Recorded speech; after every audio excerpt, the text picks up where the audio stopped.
이화여자대학교 대학교 여러분 안녕하십니까? 2021년도 가을학기 작년부 성경 공부를 시작하겠습니다.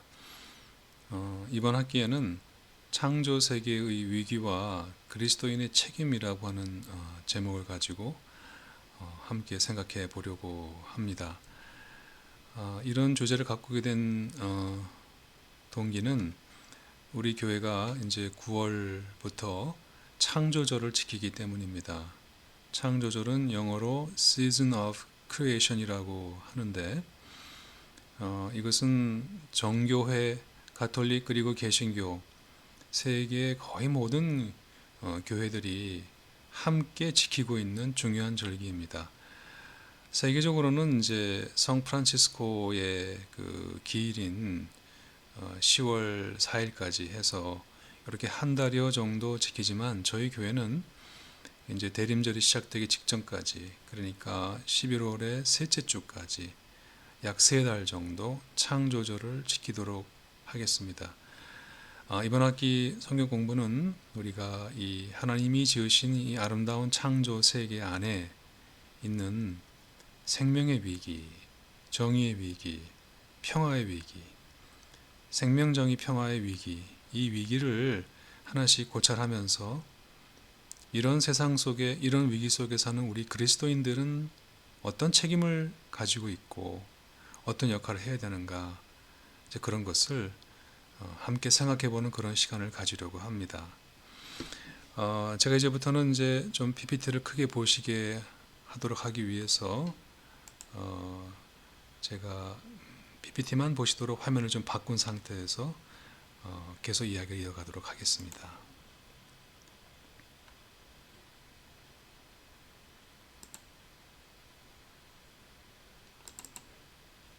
예.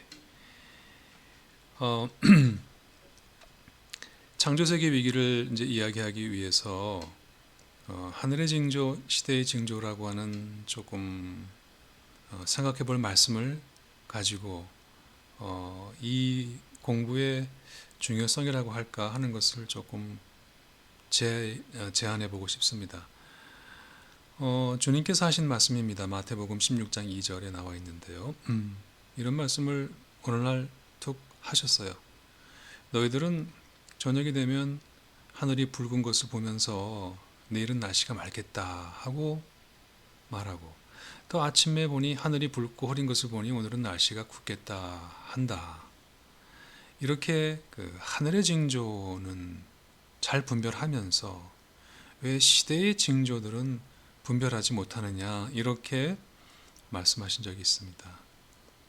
밑줄 친 것처럼 이 하늘의 징조라고 하면 영어로는 단순해요. A sign from heaven이고 시대의 징조들은 signs of the times에서 복수로 되어 있습니다. 사인 아시죠? 왜 그 야구에서 그 포수가 이렇게 사인을 보내잖아요. 어떤 볼을 던져라라고 하듯이 우리가 이렇게 보면 그것이 무슨 일이 일어날 것인가 하는 것을 이렇게 알게 해주는 어떤 그것을 우리가 사인, 징조, 표적이라고 말하는데 예수님께서는 이렇게 하늘의 날씨만 이렇게 잘 보면서 시대의 징조들을 보고도 하나님께서 지금 이 시대에 대해서 무엇을 말씀하시는지는 못 알아듣느냐 이렇게 말씀을 하셨습니다. 자, 이 말씀을 조금 쉽게 풀어 쓴 사람이 있죠. 그것은 누구냐면 미국의 청교도 신학자이시고 미국의 건국의 아버지들의 아버지라고 불리는 사람이죠. 영적인 아버지라고 불리는 사람인데 조나단 에드워즈라고 하는 분이 먼저 영어 원문으로 한번 읽어보겠습니다. The saints do not see things that others do not see, whether they see what everyone else sees. 그 다음이 중요하죠. But in a different way. 위에 번역이 잘 되어 있습니다. 성도란, 성인이란 이걸 조금 그냥 우리 그냥 일반화시켜서 크리스찬이란 누구냐? 남들이 보지 못하는 것을 보는 사람이 아니라 남이 보는 것을 보는데 그것을 in a different way. 다르게 볼 줄 아는 사람이 그게 진정한 성도고 성인이고 그리스도인이고 지도자가 아니겠느냐, 이런 말씀입니다. 자, 앞서 주님 말씀 다시 보실까요? 우리 시대의 징조들 하게 되면 이 시대의 변화, 아픔, 고통의 소리, 이 징조들을 우리는 길 가다가 볼 수도 있고요, 신문에서도 볼 수 있고, 그리고 사실은 하늘에서도 볼 수 있습니다.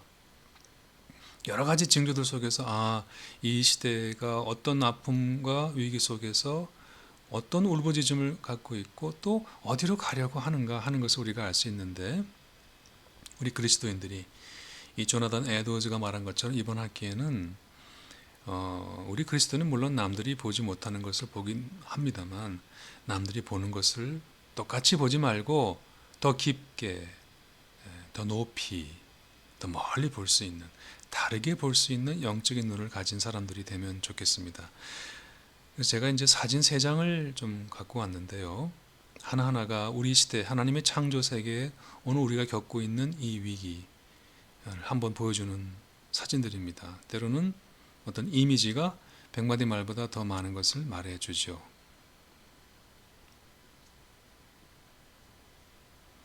예, 그냥 우리 갯벌에 한 유조선 탱커가 무너져서 오염된 갯벌이고 거기에 죽어간 새 2마리인데 많은 분들이 이미 봤던 사진들입니다만, 이것이 그냥 단지 새 2마리의 좀 불행한 죽음, 그걸까요? 우리는 혹시 여기에서 어떤 시대적인 징조를 보나요? 혹시 하나님께서 우리에게 말씀하시는 말씀을 이 한 장면에서 들으실 수는 없을까요? 두 번째 사진을 보겠습니다. 이 사진은 여기 밑에 보시게 되면 이제 8월 3일 2005년이라고 찍혀 있습니다만은 그냥 가슴이 먹먹해지는 사진입니다. 저 말라 비튼 어미의 젖을 물고 있는 저 아이는 아마 한 20분 내로 우유가 도착하지 않으면 죽을 아이입니다. 많은 사람들이 보았을 사진인데 여러분 이 사진에서 어떤 시대의 징조를 보고 계십니까? 무슨 위기를 보고 계십니까? 저는 이 사진이 한 1800년대, 1900년대 사진이라면 그랬나 하겠는데 이게 21세기 사진입니다. 여러분은 무엇을 보십니까? 세 번째, 조그만 아이가 조망만한 조각단 하나를 들고 이 거대한 탱크 앞에 서서 지금 뭘 어쩌겠다고 하는 것인지 모르겠습니다. 평화의 위기를 보여주고 있는 사진이죠. 세계적으로 유명한 상을 받은 사진 중에 하나라고 제가 알고 있는데요. 이 팔레스타인의 8살밖에 안 난 이 어린아이는 이스라엘의 이 골리앗 탱크 앞에서 뭘 어쩌자고 돌 하나 들고 저러고 서 있나요? 사진 한 장이 너무도 많은 것을 우리에게 말해주고 있습니다. 여러분 보이십니까? 보십니까? 여러분 들으십니까? 생명의 울음소리를, 그리고 하늘을 향해서 정의를 부르짖는 죽어가는 사람들의 고통의 소리를, 그리고 거대한 탱크의 이 캐터필라 소리 앞에서 평화롭게 살고자 하는 사람들의 간절한 소리를 우린 듣고 계십니까? 이번 학기에는 이 하나님의 창조 세계의 위기, 단지 생태 위기만이 아니라 이 생태의 위기, 생명의 위기, 정의의 위기, 평화의 위기, 이런 총체적인 난국 앞에서 우리 그리스도인들인 어떤 마음을 가지고 기도하고 어떻게 살아가야 하는지, 그것을 그냥 이렇게 저렇게 생각해 보려고 하는 시간으로 꾸며보겠습니다. 그리고 이번 학기에는 제가 한 시간 한 시간을 너무 길게 하지 않고 한 30분 정도로 이렇게 끊어서 할까 그렇게 생각합니다. 저도 조금씩 변하고 발전해야지요. 자, 먼저 생명의 위기를 가지고 시간 되면 끊고 또 이어가고 그렇게 하도록 하겠습니다. 정확히 30분이 될지는 모르겠습니다만, 자, 생명의 위기. 먼저 서재환 시인의 시 걱정이라는 제목의 시를 제가 갖고 왔습니다. 읽어봅니다. 기도하는 마음으로 들어보시죠. 하늘나라 하나님은 요즘 걱정이 많으실 거야. 무거운 돋보기를 손에 들고 벌레 먹은 사과 같은, 복숭아 같은 상처난 지구를 멀리서 내다보며 저런, 내 별 하나 못 쓰게 됐군. 쯧쯧쯧. 밤이면 손전등 달로, 낮이면 손전등 해로 우리가 사는 모습을 비추시며 맨 처음 만든 세상 생각하실 거야. 지, 금, 도.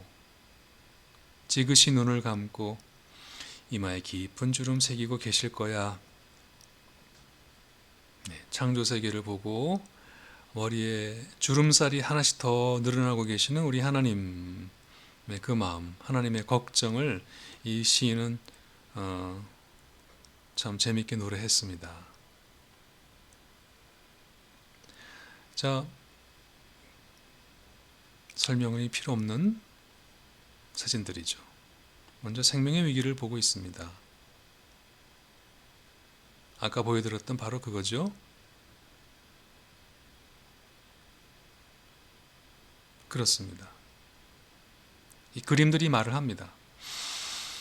좀 불편한 진실을 나누죠. 진실은 언제나 불편하지 않았으면 좋겠는데, 이게 오늘 우리는 어느 누구도 한 사람에게 해를 가하지 않고 나는 정말 착하게 살려고 노력했습니다만은 오늘 하루도 우리는 이 땅에 하나님 지으신 여러 생물 종 중에서 100가지 동식물을 멸종시켰고 6,050만 평에 되는 땅을 사막으로 만들고 8,600만 톤의 비옥한 땅을 침식시키고 있고 하루에 1억 톤 이상의 온실가스를 막 대기로 배출하고 있다는 것이 이게 진실입니다.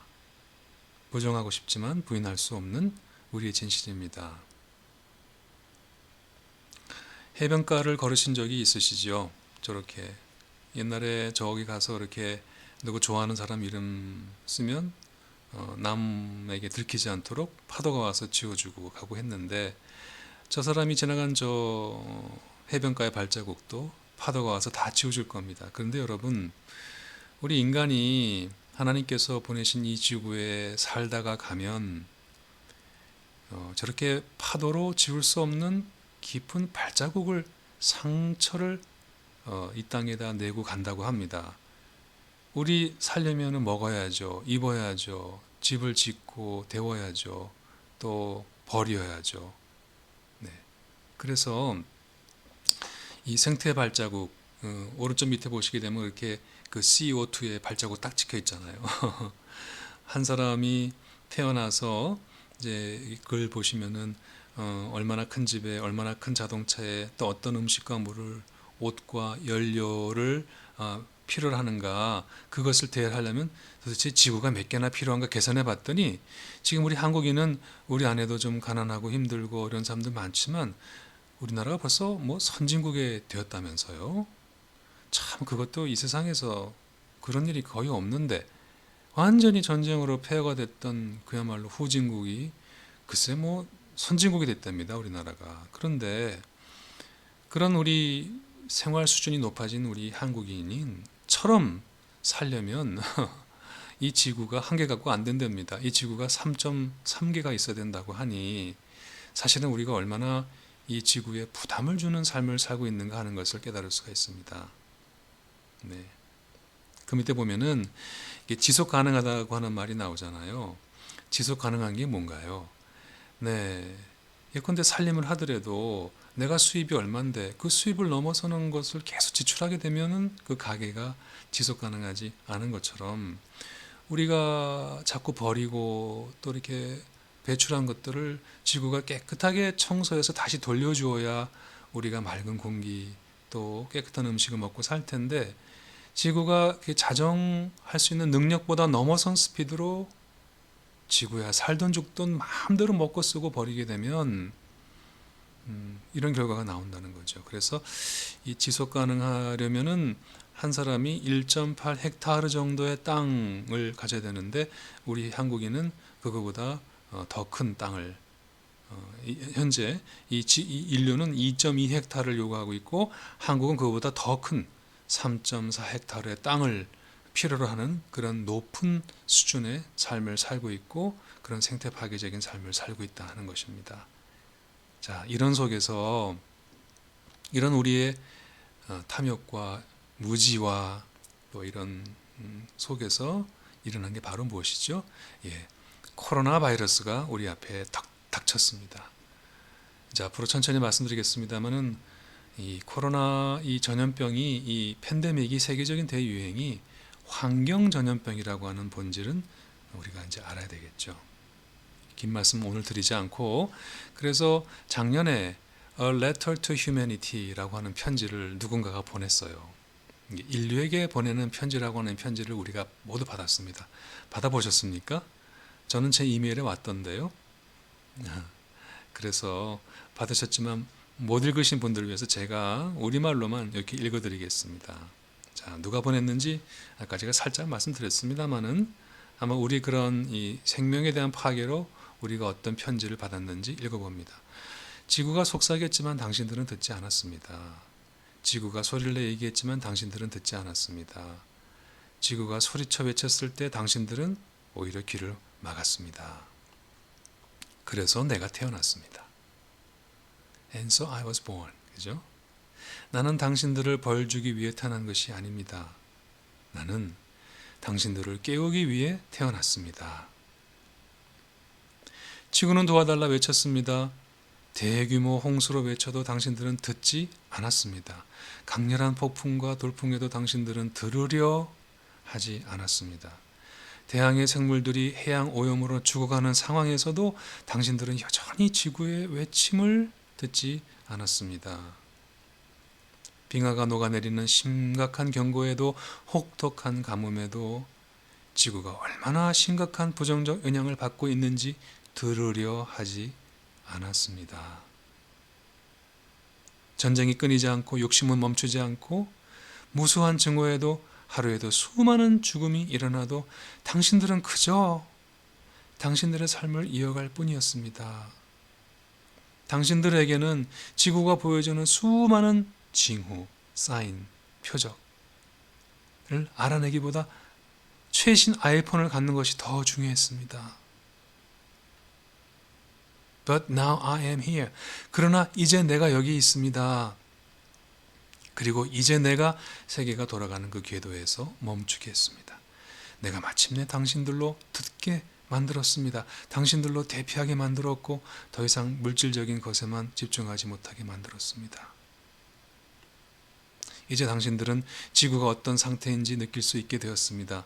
생존에 대한 염려가 무엇인지 알게 되었습니다. 그것을 느낄 수 있습니까?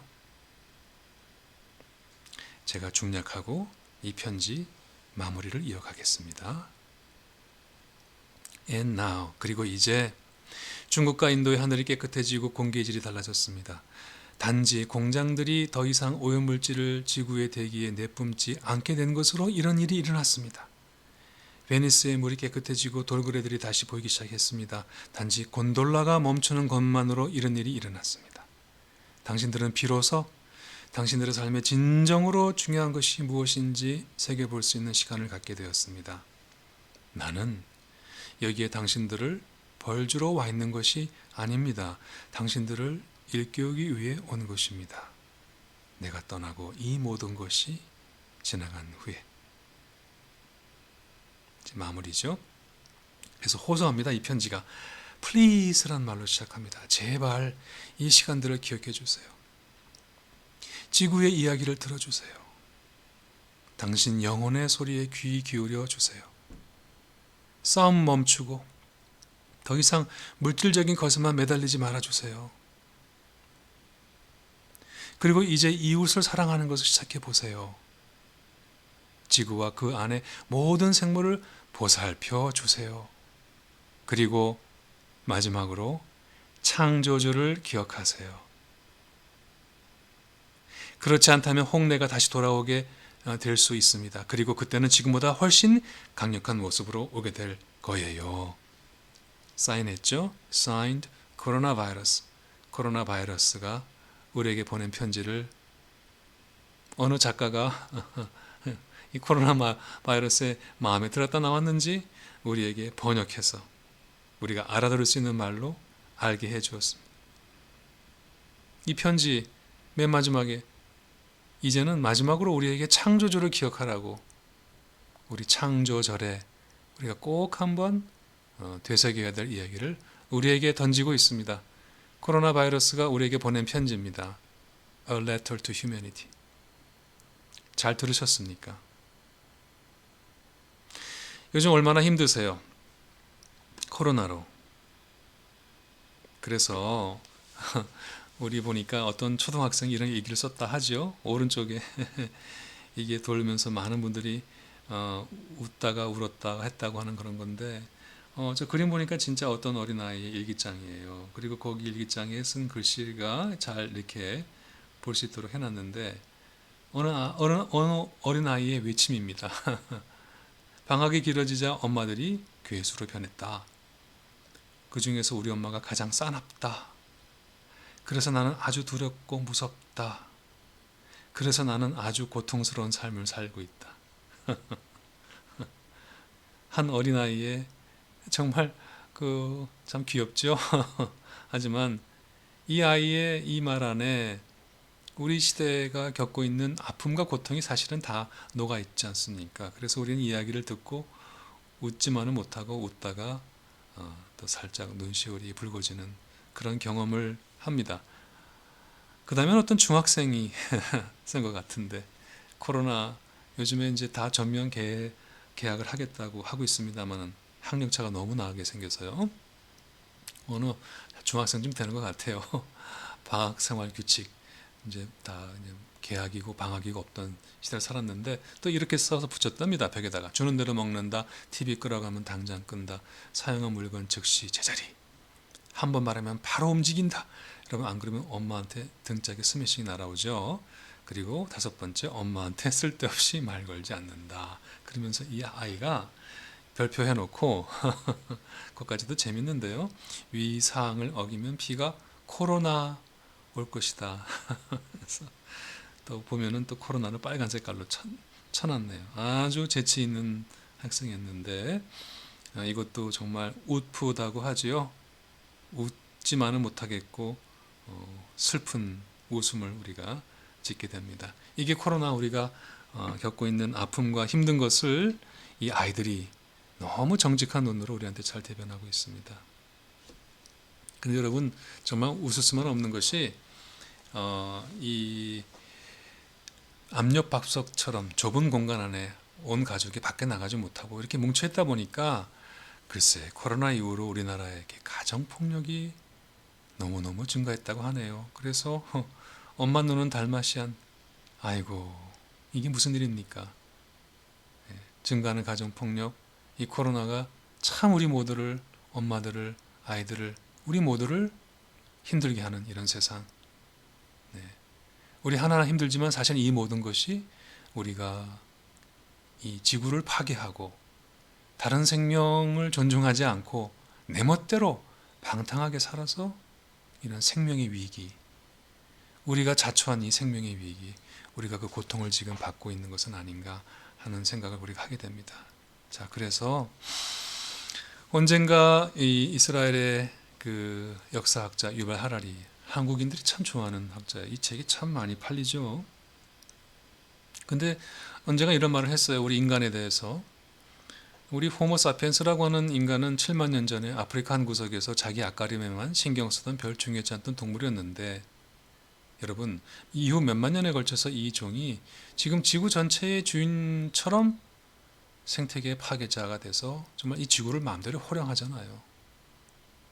그저 산 하나 뚝딱 하면 없애서 어느 순간 어마어마한 아파트 단지가 들어오고 강과 바다와 대기와 숲 이 모든 것을 우리 인간이 가진 이 과학기술의 힘으로 물리쳐서 과거에는 우리가 자연 앞에 벼락 앞에 벌벌 떨었다면 이제는 오히려 우리 인간 앞에 인간이 자연의 일종의 갑질을 하는 세상이 되지 않았습니까? 그래서 이 유발 하랄이라고 하는 역사학자가 오늘날 우리 호모 사피엔스가 호모 사피엔스가 아니라 호모 데우스, 신적인 인간, 신적인 존재가 되려는 참이다라고 이렇게 인류 문명을 통찰한 책을 했는데, 이런 시대 때 아프리카 차드라고 하는 나라가 있습니다. 거기에 무스타파 달렙이라고 하는 문인이 이렇게 또 우리들을 일깨워 줍니다.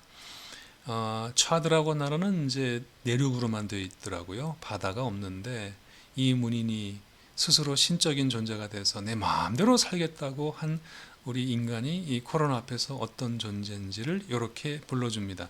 코로나 바이러스라 불리는 작은 미생물이 지구를 뒤집고 있다.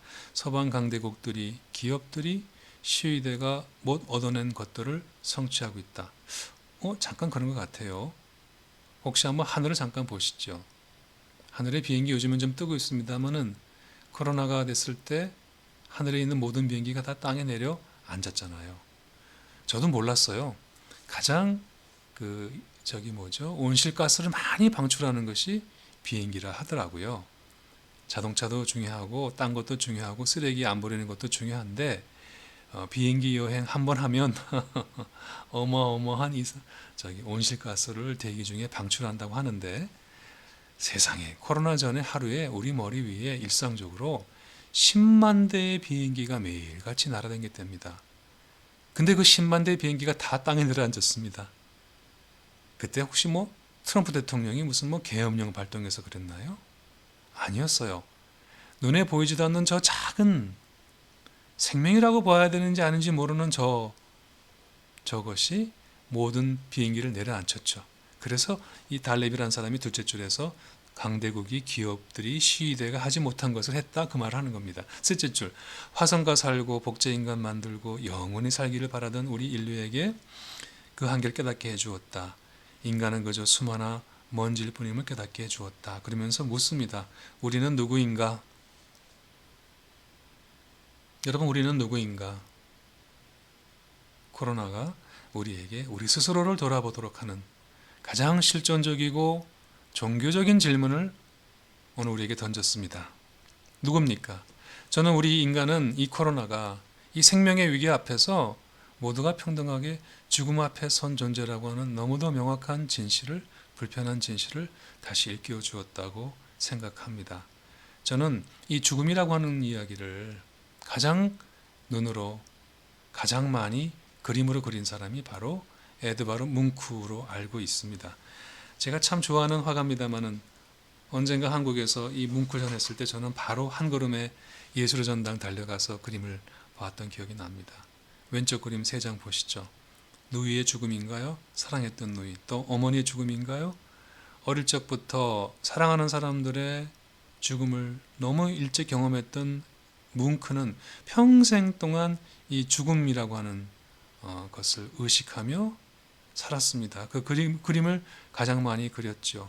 뭉크의 절규만 유명한 것이 아니고, 저는 이 뭉크의 오른쪽 그림 한번 보시게 되면, 여기 보게 되면은 이 자화상 있지 않습니까?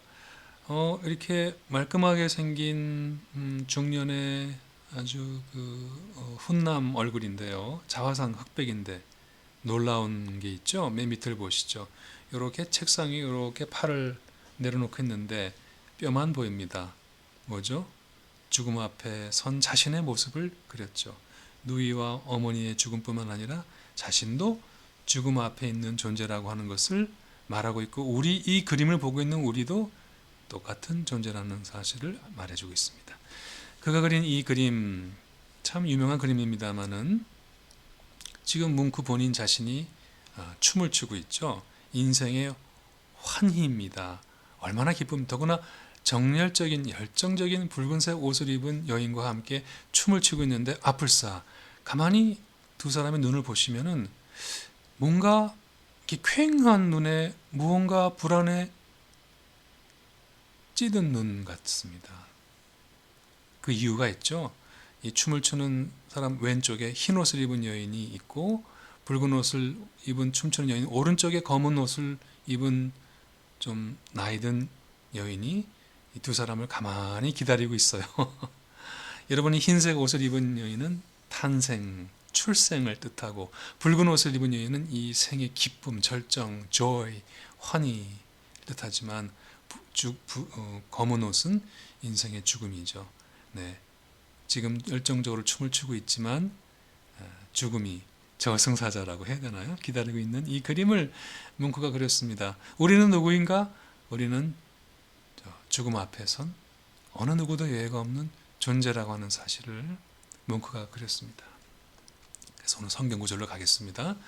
여러분, 성경에 시편 90편, 주께서 사람을 티끌로 돌아가게 하시고 너희들은 돌아가라 하셨으니 주의 목전에 천년이 지나간 어제 같고 한순간 같다. 주님이 우리를 홍수처럼 쓸어 가시니 잠깐 자는 것 같고, 자, 제가 그림 갖고 왔습니다만 아침에 돋는 풀 같다. 푸른 아침에 꽃이 피어 자라다가 저녁에는 시들어 마르나이다. 우리의 연수가 70이요 또 80이라도 그 연수의 자랑은 수고와 슬픔뿐이요 신속히 가니 우리가 날아갑니다. 그래서 우리에게 우리의 날 이렇게 계수함을 가르치셔서 지혜로만 먹게 하시고, 저는 이 시편 90편의 맨 마지막 구절이 너무너무 좋습니다. 아침에 주의 인자하심이 우리를 만족하게 하사 우리를 일생 동안 즐겁고 기쁘게 하소서. 여러분, 내 평생에 주의 인자하심이 나를 만족하게 하셔서 내 평생 동안 단 한순간도 슬픔 없게 하소서 하지 않고, 오늘 아침에 아침마다 눈 뜰 때마다 내가 다시 오늘 또 하루를 사네, 이게 주님의 인자하심이고 은혜네 하는 그 감사가 나를 만족하게 해서 그 하루하루의 그 감사와 만족으로 일생 동안 내가 즐겁고 기쁘게 하소서.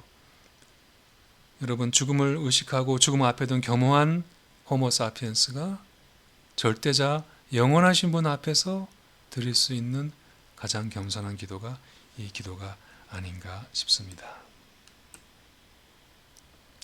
오늘 제 마무리 기도, 이 기도로 드리겠습니다. 제가 정말 이제는 한 30분씩만 이렇게 줄여서 끊어가겠습니다. 여러분, 아까 제가 이제 오늘 시로도 시작하고 그림으로도 시작했습니다만은 우리가 이제 이 창조 세계의 위기, 생명의 위기부터 정의의 위기, 평화의 위기, 그 속에서 우리 그리스도인들은, 우리 대학교의 교인들은 어떤 삶을 살아서 이 세상의 빛과 소금이 될 것인가. 하도 이 코로나 바이러스로, 기후 위기로 세상이 어려워서 우리가 한 번은 이런 문제를 꼭 짚고 넘어가 싶었습니다. 오늘 제 이 첫 번째 시간의 마지막은 10살 된 호주의 어린아이입니다. 제럴린 머피가 쓴 기도문, 어린아이의 정직하고 순수한 눈으로 쓴 이 기도문을 제가 읽을 때 혹시 읽으실 수 있으면 함께 기도드리고 오늘 첫 시간 마치도록 하겠습니다. 자, 머피의 기도 같이 드립니다. 사랑의 하나님, 세상을 망가뜨려 죄송해요. 바다를 오염시키고 해마다 기름을 쏟아 죄송해요. 자동차 매연, 산성비와 그로 인한 피해 죄송해요. 동물과 그들 집을 없애버렸고 길가에는 쓰레기 널렸으니 죄송해요. 우리가 이 세상을 더 나은 것으로 만들 수 있도록 도와주세요. 아멘. 건강하시고 다음 주에 다시 뵙겠습니다.